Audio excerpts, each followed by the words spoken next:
પ્રાચીન સાંસ્કૃતિક અને આધુનિક શૈલીના સમન્વય સાથે લોકપ્રિય એવી ગરબાની કૃતિ રજૂ થઈ. વિદ્યાર્થીનીઓને ખૂબ ખૂબ અભિનંદન. આપણે તાળીઓથી વધાવીએ.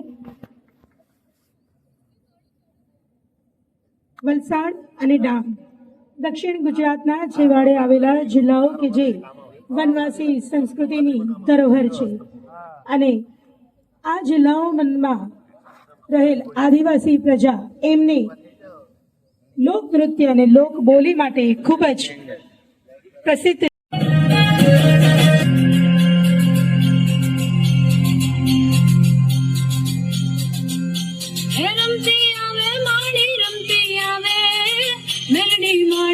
રમતી આવે